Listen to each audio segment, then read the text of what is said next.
All right, so we're going to do some examples about how you would use linear regression to make predictions about certain things. Okay, so let's say it's the new year. Okay, it's January 1st. You have some New Year resolution, and you're going to track, well, how much are you actually following this New Year resolution?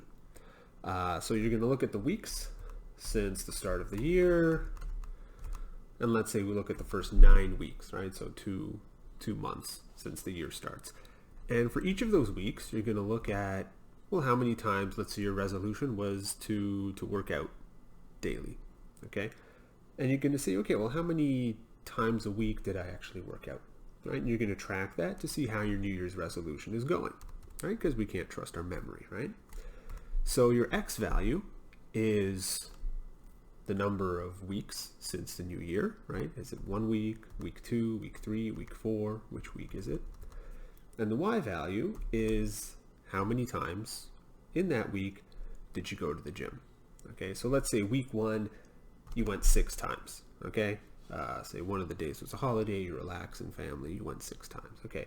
And then week 2, 7, week 3, 7, week 4, maybe 5, you slipped up a bit, then it was back to 6, and then 7, and then 3, 4, 3, and let's add some more weeks here. Let's say it was 2, 4, 1, 4, 2. Okay, so there's your data. Which week is it since the new year? And how many times did you actually go to the gym during that week? And you can graph that data.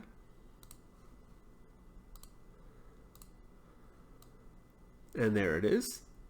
It's trending down, okay? You probably saw that punchline coming. And we're going to add a line of best fit. We're going to show the equation. We want to show the R squared value. And by the way, we have linear selected here because we want a linear regression. Okay? And from that, we have our equation.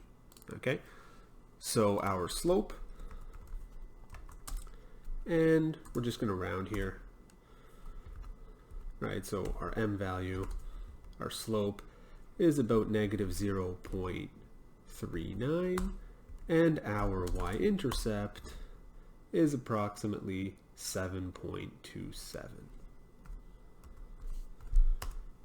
Okay, and if you were to plot that line, there it is. It's that dotted blue line that you see on the screen right now.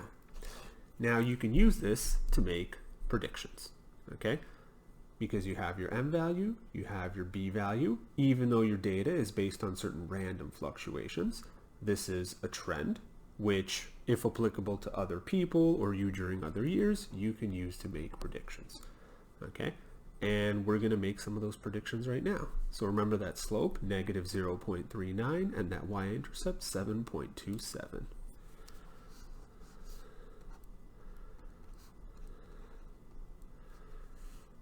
Negative 0.39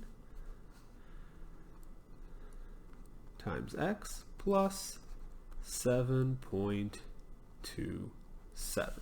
Again, those values, that's our slope and our y-intercept. Now that we have this equation,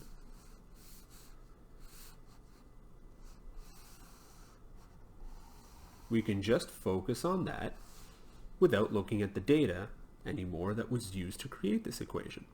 So for example, maybe it's next year and a friend of ours says, you know what, I'm going to have a resolution. I'm going to go to the gym every single day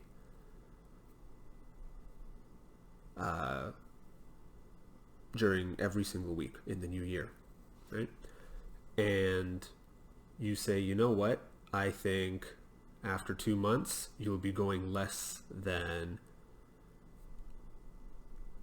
3 times a week, right? Now, why 3?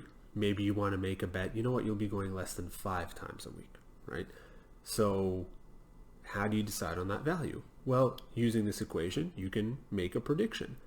How often will your friend be going, assuming your behavior is a good model for their behavior? How often will they be going after, say, 9 weeks?